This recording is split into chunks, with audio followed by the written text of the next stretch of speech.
Quando você falou sobre que os dados, né, são utilizados, principalmente os dados médicos, me veio à cabeça aquele caso que é famoso de uma paciente que teve câncer, né, salvo engano, daquele caso ela, né, que os dados dela foram usados pela indústria da medicina durante anos e não teve nenhum retorno para ela, né, que faleceu, nem para as famílias, né. Então, assim, o universo que envolve essa privacidade e a utilização sensata desses dados é excepcional. Então, assim, muito obrigado. Acredito que o pessoal ficou assim... eu estou lisonjeado de estar participando aqui hoje. Eu que agradeço. Pessoal, vamos lá. Nós vamos chamar o Antônio Carlos Amorim. Antônio Carlos Amorim, ele vai nos deliciar aí com o tema Organização Distribuída e Transformação Social em Novos Tempos.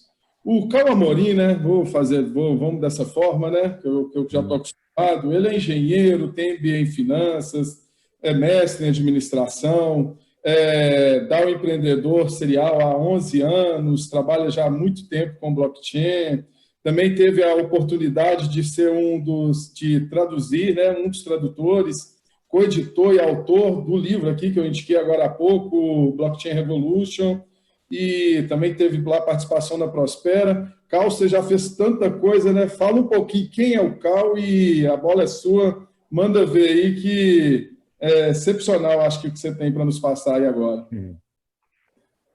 Eu fiz muita coisa porque eu sou velho, meu. Eu já fiz 55 anos, né? Então, a caminhada é longa, né? Vocês ainda têm isso pela frente, então fica mais fácil. Eu fiz isso, né? Nós temos uma caminhada aí de busca de empreendimentos em rede, né? Deixa eu compartilhar a tela aqui, que aí a gente já... Se eu não apanhar da tecnologia, eu acho que esse é o caminho. Ah, beleza. Bom, eu sempre pauto as minhas coisas por algum tipo de citação, e eu gosto muito dessa, né? Que a gente fala, se você tem um dom de servir, você serve. Se seu dom é ensinar, você ensina. Né? E é engraçado porque o que a gente costuma dizer é, e se seu dom é fazer em servir e ensinar, né? Então, a gente vem pautando a construção dessa caminhada, olhando, falando, e se eu puder fazer múltiplas coisas, nem sempre todas convergentes, como é que a gente teria uma organização que permitiria isso, né? Na sociedade industrial, da especialização, você não tem esse tipo de facilidade de mobilidade horizontal pela estrutura hierárquica.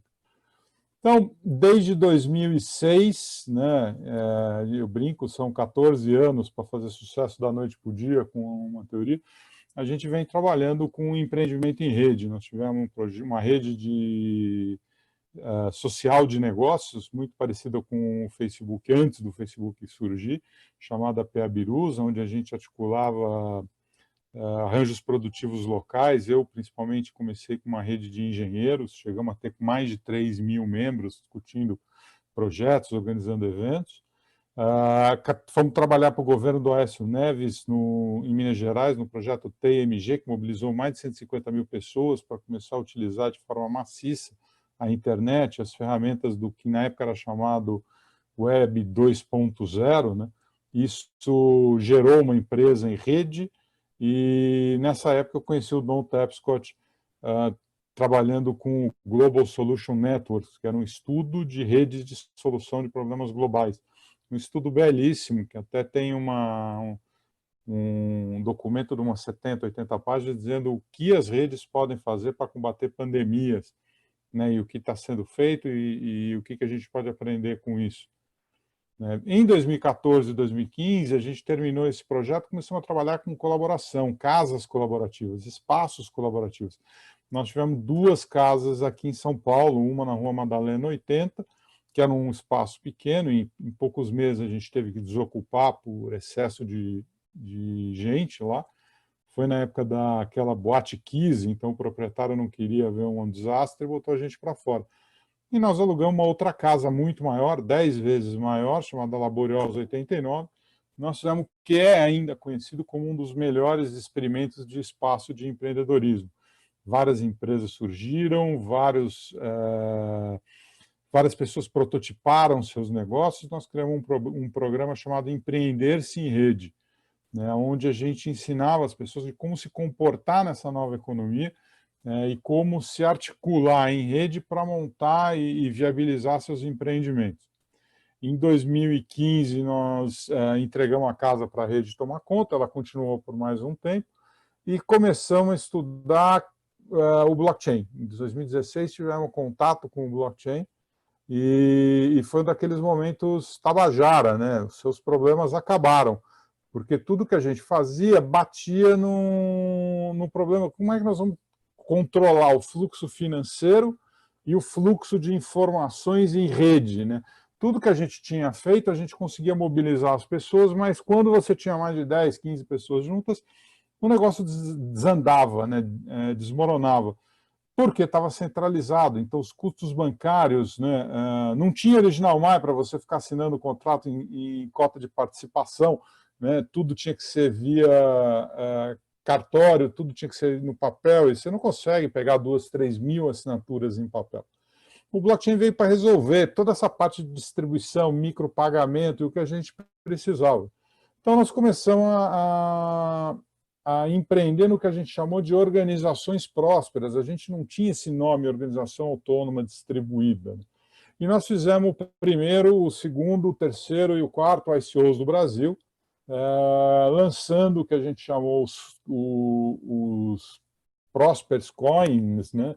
Ou o CT Coin, o BP Coin, o Pimp Coin, o Just Virtual Coin, que eram moedas que permitiam essas organizações funcionarem. A gente vai falar delas um pouco mais para frente, né? Quando, em 2017, nós entendemos como isso funcionava, conhecemos o Ethereum e começamos a aplicar alguns dos conceitos que nós desenvolvemos em 2016, nós juntamos tudo isso no que fez ser conhecido como a Prospera, e um token só, o Prosper, que é o primeiro ICO do mundo que já distribuiu dividendos, já ultrapassamos o valor investido nele, já geramos bastante distribuição de receita, e esse projeto ficou num compasso de espera com o falecimento do meu sócio, Oswaldo Oliveira, no final de 2017. Então, de 2018 para cá, eu resolvi pegar tudo que a gente aprendeu nessa caminhada da Prospera e do Prosper e aplicar no BRI Brasil para a gente conseguir resolver alguns problemas que eu enxergava que a gente estava encontrando na criação da Prospera e, efetivamente, criar o que a gente chamava de uma organização autônoma distribuída, totalmente inclusiva e seguindo alguns princípios que a gente vai ver agora. Então, a gente partia de um princípio, é isso, né? Quer dizer, como é que eu consigo fazer o que eu quero? Como é que eu consigo empreender, né? E eu consigo ensinar, eu consigo cuidar, eu consigo fazer tudo o que eu preciso num ambiente inclusivo e diverso, né? E aí a gente começou a entender que tinha uma diferença que a gente tem que responder, né? Qual a diferença entre o que eu sou e quem sou eu, né?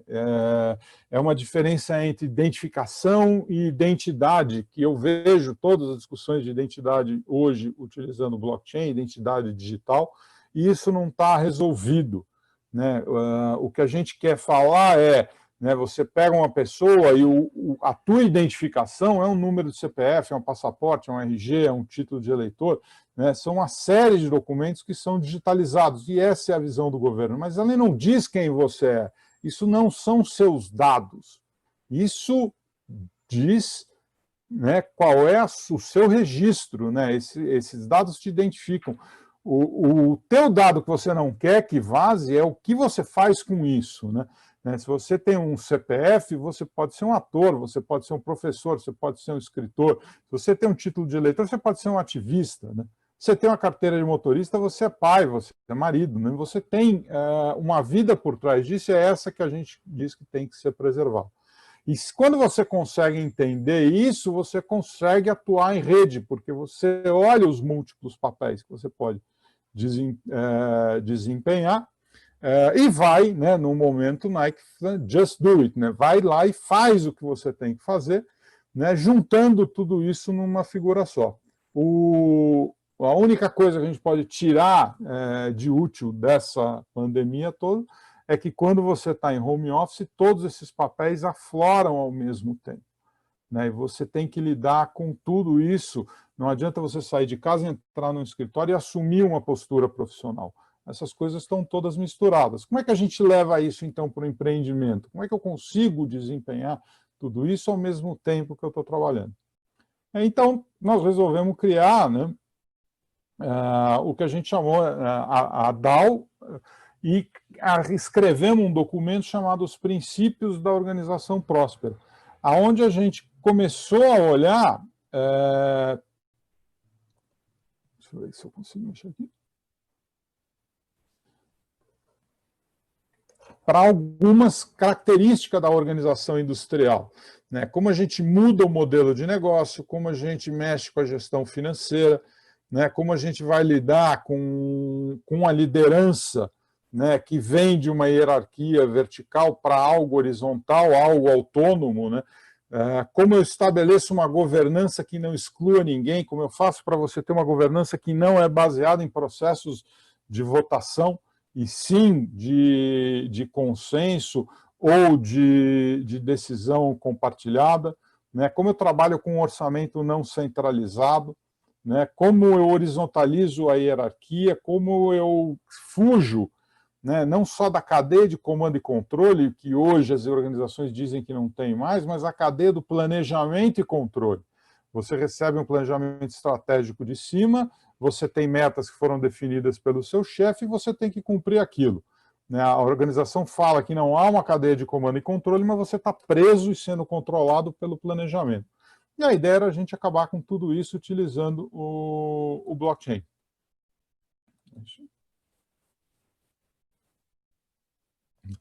Então, começamos com essas 4 organizações, né? A CryptoTransfer era uma organização para trabalhar com criptoativos, gerar criptomoedas, gerar security tokens e toda a sorte de criptoativos que a gente precisasse para os nossos empreendimentos, fazer captação de dinheiro, fazer participação acionária, fazer micropagamentos, né? E a partir deste aprendizado começaram a surgir outras coisas. Nasceu a BlockPub, né, uma editora que editou o livro do Don Tapscott, foi o nosso primeiro. Esse ano nós devemos lançar 2 ou 3 com esse selo, né, que foi um trabalho totalmente colaborativo. Os direitos autorais fizeram parte de um ICO, nós captamos esse dinheiro no mercado. Todas as pessoas receberam um token que dá direito, né, que participaram do trabalho de tradução e revisão e projeto gráfico e diagramação, receberam um token que dá participação nas vendas, e quem colaborou no crowdfunding para a compra dos direitos autorais também é sócio do livro. Com esse trabalho, a gente começou a encontrar pessoas que trabalhavam remotamente, gente que não se encaixa mais no mercado de trabalho, mas que são profissionais que podem colaborar com empresas. Então, você tinha assistentes pessoais, você tinha assistentes financeiros, contabilidade, comerciais, tudo gente que não conseguia mais espaço nas organizações por conta de idade ou por conta de escolhas familiares, mas que poderiam trabalhar virtualmente para outras empresas. Então, começamos a trabalhar com essas pessoas, e hoje existe uma rede de mais de 5.000 pessoas trabalhando nesse formato, né, se articulando em rede. E começamos a trabalhar com alimento artesanal. Estava começando essa onda gourmet, os Masterchefs e essas coisas todas lá em 2016, e tinha já uma vibe de gente querendo empreender no setor de alimentação e largar seus empregos. Então, gente queria produzir para vender, gente que queria montar restaurante, gente que queria dar aula de culinária, né, e que começaram a se articular em rede para empreender e prototipar coisas nesse sentido. Aí, como eu disse, não fazia sentido, porque às vezes eram as mesmas pessoas que estavam gravitando nessas 4 organizações. A gente mantém isso separado, a gente percebeu que isso não escalava, isso não exponencializava. Então, foi a hora que a gente juntou tudo isso e criou uma única organização chamada Prospera, e os 4 tokens que a gente tinha criado viraram o Prosper Token, que foi ao ar, se eu não me engano, no começo de julho de 2017, e em 1º de agosto ele fez a sua primeira distribuição de dividendos. Eu acho que no dólar de hoje são coisa de 35 a 40 mil dólares foram distribuídos. Considerando que a gente tinha captado mais ou menos uns 70% desse valor, né, ele efetivamente foi um ICO que deu lucro num espaço de tempo de menos de um ano. E aqui é o dia que a gente lançou o Blockchain Revolution, esse é o meu sócio Oswaldo, que faleceu. Foi quando a gente lançou a Prospera num evento para mais de 300 pessoas, ali no bairro de Pinheiros, numa cervejaria artesanal chamada Brewdog, que foi escolhida, primeiro porque ela estava em frente aonde estava acontecendo uma grande conferência ultra careta, ultra corporativa sobre blockchain, mas também porque essa cervejaria pegou todas as receitas que eles tinham e abriram na internet para quem quiser utilizar e produzir a receita com a marca deles. Nós abrimos a cervejaria, todo o ecossistema de blockchain veio na época, e nessa noite o Don Tapscott ganhou uma guitarra com a capa do livro e estava tocando aí, fazendo uma jam session na rua, e a cervejaria lotada no lançamento dessa iniciativa. A Prospera está baseada em alguns princípios, né? O princípio primeiro é fugir desse paradigma da escassez que a gente vive, que diz que não tem recurso para todo mundo. É um paradigma que cria classificação, cria divisão, cria um sentimento de nós contra eles, ele cria uma competição e termina excluindo pessoas do mercado. Para um paradigma de abundância, onde você parte do princípio que tem recurso para todo mundo, e daí você não precisa ter medo de faltar para você. Se você não tem medo, você não compete para tocar, na verdade você começa a colaborar para construir. E se você colabora para construir, você diminui os custos, você diminui a distância do produto e do serviço do mercado, você inclui mais gente, você prova que você tem para todo mundo. Esse é um princípio que diz o seguinte: eu não preciso ser dono de uma casa na praia, né, para poder ir para lá 2 ou 3 vezes por ano. Eu só preciso ter um aplicativo do Airbnb. Eu não preciso ter um carrão parado na garagem 95% do tempo quando eu preciso de transporte. Eu só preciso ter o Uber Black. E por aí vai, a gente hoje, por aplicativo, tem uma abundância de recursos e de espaços que a gente pode fazer qualquer coisa sem precisar ter a propriedade, mas só tendo o acesso. E é o que a gente chama, a diferença do paradigma da escassez, do medo e da competição para um paradigma novo de colaboração e de trabalho para construção. Mas a gente precisava mudar a configuração da empresa. Existe muito hoje, quando a gente conversa sobre blockchain, essa coisa de você falar das organizações descentralizadas. Se você for ver, tudo é descentralizado. A gente é descentralizado desde a Liga Hanseática. Por quê?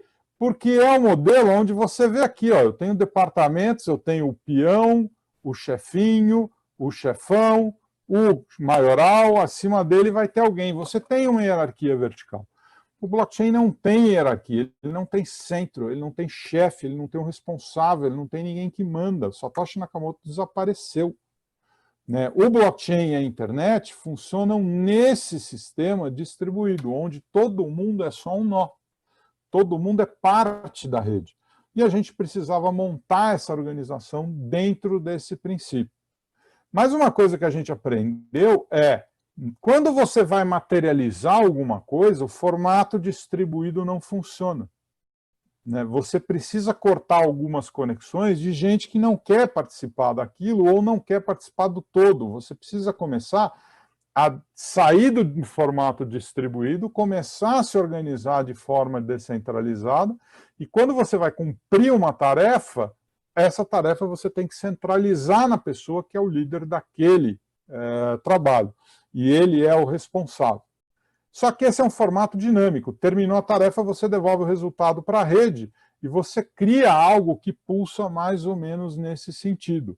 aonde a ideia se forma na parte externa da rede, ela vai se adensando, materializa, volta e devolve para a rede. E novas ideias, novas tarefas, novos projetos vão acontecer. Isso é o que a Singularity University chama do retorno a lei dos retornos acelerados. É um texto do Raymond Kurzweil que fala que a vida se comporta desse jeito e as organizações que se comportam nesse looping, né, de feedback não têm processos lineares, mas chegam a ter processos duplamente exponenciais.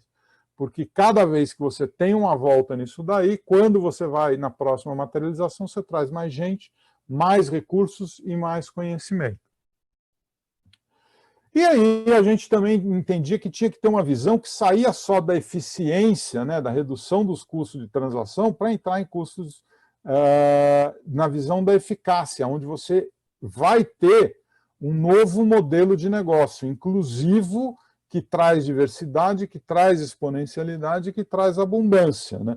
E você junta as duas coisas, a eficiência e a eficácia, você sai daquela coisa de fazer certo as coisas para começar a fazer certo as coisas certas. Você une sobrevivência com evolução para ter uma organização voltada para a prosperidade, né? Não só dela, mas como de todos os stakeholders que estão em volta dela. Quando a gente fala em sair de uma hierarquia vertical, é porque no organograma a gente vê uma coisa mais ou menos assim, né? Você tem as camadas e quanto mais alto você está, melhor você está nisso. Só que isso não é a verdade, isso daí é a visão objetiva que você tem da organização, né? Isso foi desenhado sem contar com o ser humano, né? Porque quando você põe o ser humano, a organização se comporta desse jeito. Você não vai saber nunca quem é que manda, você não sabe como os processos estão sendo decididos, você não sabe como as decisões são tomadas e você cria uma exclusão da onde, às vezes, a melhor decisão para a empresa não é tomada por conta de relações pessoais e humanas que tinham sido tiradas da equação, mas não tirada da vida real. Então, o que a gente fez foi isso, né? O modelo de negócio sai de fazer certo as coisas para fazer certo as coisas certas, né? A hierarquia sai de vertical centralizada para horizontal. A liderança que era atribuída top-down, né, imóvel, né? O chefe é nomeado e você não pode fazer nada com isso, né? Hoje ela é assumida e ela é declarada. Você lidera um processo, você lidera uma equipe, você diz que você quer tocar aquele processo, né? A governança, você tinha o consenso por votação. Então você falava, ganhou a maioria, mas quando a maioria é 51% e a outra minoria é 49%, né, você tem metade da empresa excluída e que é obrigada a trabalhar em processos aos quais ela não acredita. E é o que a gente vê hoje, por exemplo, na política brasileira. Você teve uma eleição que a margem foi tão apertada que metade do país diz que o governo não representa ele, né?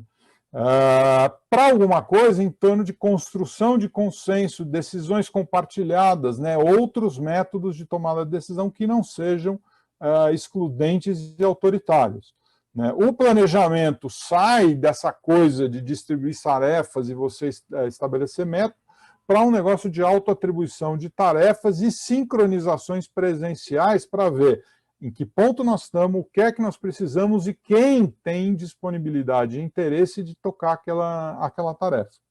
O orçamento, que era centralizado, né, num único caixa único, ele é distribuído. Então, cada projeto tem que cuidar da sua própria captação. E não é convencendo um chefe, mas sim convencendo todo mundo da rede a participar dele. E aqueles que depositarem a confiança, o trabalho, o capital social, o capital de infraestrutura e até capital financeiro vão viabilizar o projeto. Se você não atinge isso, não é por uma questão política ou porque o chefe não gosta de você, é porque a sua ideia é ruim, né? É um princípio de darwinismo puro, né? E a gestão financeira, que antes era proprietária, era clara, era excludente, não era transparente, passa a ser abundante, inclusiva, transparente, utilizando o blockchain como a ferramenta principal, né? Isso é super bonito de falar, mas com onde a gente começa, né? Quer dizer, como é que eu levo isso para uma organização e o que é que a gente fez? Primeiro, a gente estabeleceu 3 conceitos. Conceito número 1 é: toda organização tem um conjunto de ativos. E esse conjunto de ativos, que seja meio de produção, plataforma, tecnologia, marca, processo administrativo, é o que a gente chamou de bem comum. Esse bem comum está à disposição de todo mundo que participa da rede. Não tem papel definido, só as pessoas têm propósitos e interesses que podem usar esse bem comum para construir produtos e serviços que a gente chama de objetos. O que é o bem comum? Vou fazer uma analogia que quem estudou administração conhece bem essa figura, a gente brincava no Mackenzie, isso é a cadeia de valor do Michael Porter, no livro Vantagem Competitiva.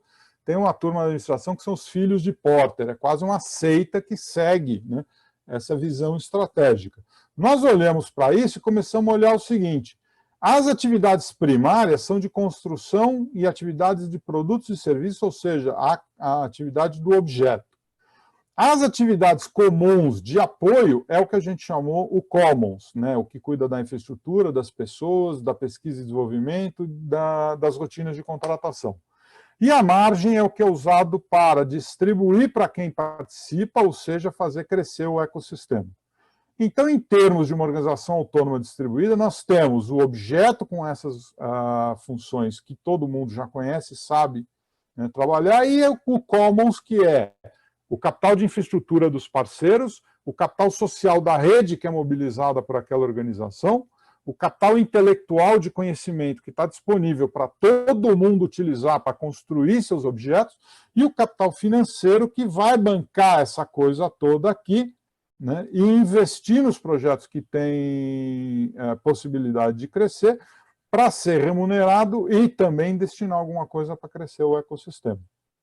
E aí, para a gente construir um objeto, a gente tem que definir qual que é o modelo de negócio, o que é que a gente vai precisar dessa estrutura de commons, né, qual plataformas tecnológicas nós vamos utilizar, a regra de distribuição financeira que vai acontecer com os participantes do projeto, como a gente vai medir o trabalho para distribuir o dinheiro para essas pessoas, porque, né, só ganha quem efetivamente trabalha e participa, né, e como é feita a interação dos nós dessa rede, os processos de tomada de decisão, os processos de organização de reunião, de estabelecimento da governança, da constituição das regras da própria organização.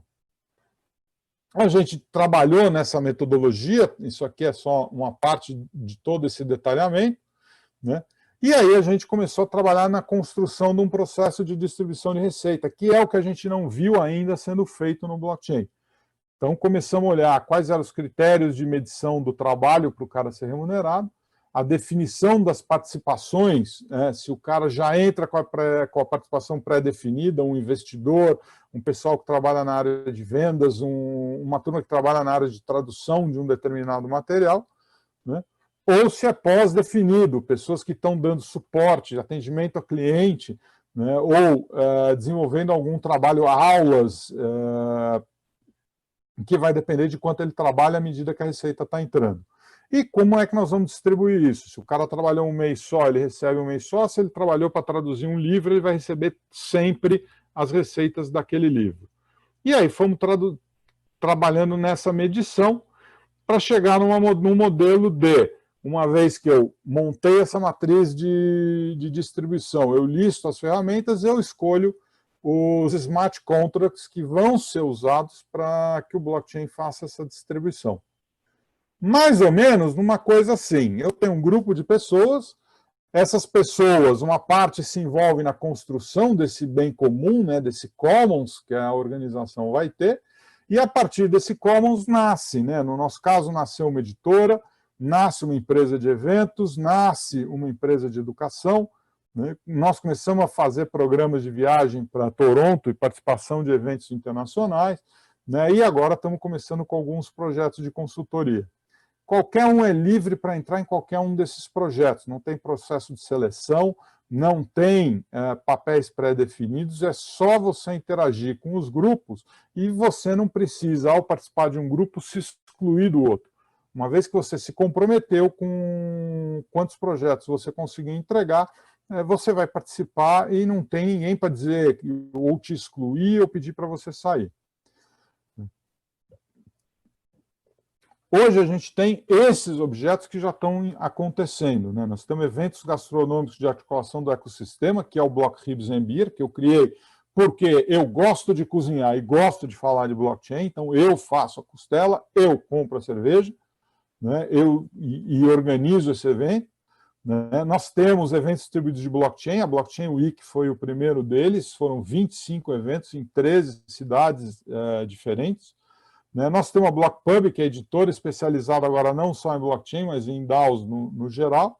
Nós temos o BRG, que é o Blockchain Revolution Global, que é um programa de imersão no exterior, basicamente no Canadá, durante os eventos do BRI Canadá. E a gente tem um programa de especialização na Coursera, que já está entrando no seu terceiro mês, tem mais ou menos umas 60 pessoas participando, é a primeira versão experimental que nós estamos fazendo, e agora vamos começar a colocar ele no mercado. A coisa funciona assim, a gente define quem são os atores, né?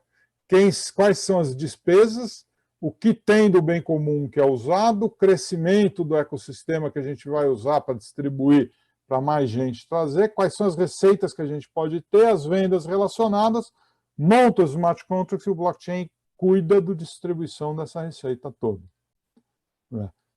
Montando planilhas e um framework para você definir isso como parte do modelo de negócio. E a receita entra, alimenta um smart contract e dentro do formato de distribuição que a gente definiu, ela é destinada para as despesas, para quem trabalhou no projeto, para o bem comum, e uma parte sobra para alimentar o crescimento do ecossistema. Num fluxo que vem da moeda fiduciária, ou seja, reais, dólares, seja lá o que for, bate num gateway de pagamento, é transformado numa stablecoin, um criptoativo, onde uma unidade desse criptoativo vale uma unidade monetária, pode ser dólar, pode ser real, pode ser euro, vai depender do objeto e de onde está vindo a receita. Essa cripto alimenta o smart contract para pagar as despesas, os atores, o bem comum e o crescimento do ecossistema. Esses dois são outros dois smart contracts, então eles vão ter um processamento muito parecido com o que a gente tem daqui para frente. Esses dois caras precisam receber em moeda fiduciária. Então, a gente tem, de novo, uma instituição que converte essa cripto em pagamento de boleto para as despesas ou pagamento de cartão para pagar os atores que trabalharam no ecossistema. Com isso, a gente conseguiu o quê? O Blockchain Research Institute do Brasil é uma DAO. Ela é distribuída, ela não tem processo de seleção, qualquer um pode entrar. A partir de agora, é só clicar num link e se inscrever lá na nossa rede. Ela, junto com a Farias e Silva, que é uma editora distribuída que nasceu a partir da publicação do Blockchain Revolution, é o editor da editora do Senai, que estava com a gente nesse projeto, saiu do Senai para montar a editora dele. Juntas essas duas DAO tem um selo que é a BlockPub. Só que eu organizo eventos, eu faço educação, eu publico livro, eu tenho uma instituição que cria novos modelos de negócio, novas DAO, uma DAO de educação, uma DAO de eventos, uma DAO de edição de livro. Aqui pode nascer uma nova DAO, por exemplo, para comida artesanal. Aqui eu posso ter uma DAO para outros tipos de programa. Você vai tendo uma série de organizações que vão nascendo dessas intersecções. Então, o nosso plano é, a partir do segundo semestre, ter uma aceleradora de organizações autônomas distribuídas, aonde, toda vez que um projeto começa a nascer, a gente vai criar o commons dessa organização, articular a rede e começar a despregar ela desses modelos de negócio que a gente está trabalhando. Era isso, tentei ser rápido, mas eu me perdi no tempo aqui. Estou pronto para perguntas. E quem quiser participar disso daí, é só entrar em brbrasil.ning.com e se inscrever na nossa rede lá.